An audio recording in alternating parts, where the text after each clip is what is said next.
জীবনের জন্য ওষুধ আর সৌন্দর্যের জন্য কসমেটিক্স, অথচ যেসব ওষুধ ও কসমেটিক্স নষ্ট করতে দেখছেন এগুলো খুবই বিষাক্ত পণ্য।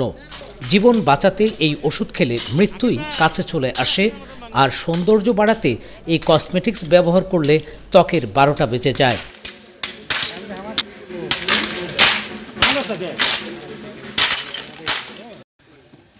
এই যে বিষাক্ত ওষুধ ও কসমেটিক্স গুঁড়িয়ে নষ্ট করতে দেখছেন, এটি মুন্সিগঞ্জের শ্রীনগর উপজেলার শোলঘর ইউনিয়নের দৃশ্য।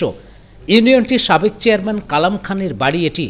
বাড়ির ভাড়াটিয়া ইয়াসিন দীর্ঘদিন ধরে ভেজাল ও নকল পণ্যের কারখানা চালিয়ে আসছেন।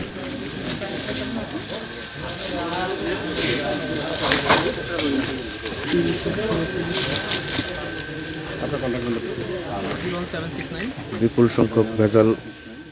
সুনির্দিষ্ট তথ্যের ভিত্তিতে ইয়াসিনের কারখানায় যৌথ অভিযান পরিচালনা করে সেনাবাহিনী ও শ্রীনগর উপজেলা প্রশাসন।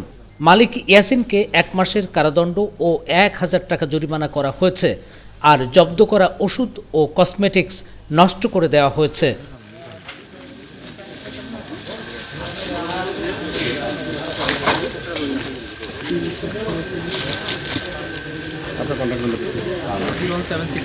বিপুল সংখ্যক ভেজাল পণ্য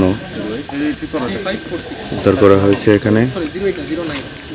সেনাবাহিনী সদস্যরা এবং স্থানীয় প্রশাসন এই অভিযান পরিচালনা করতেছেন।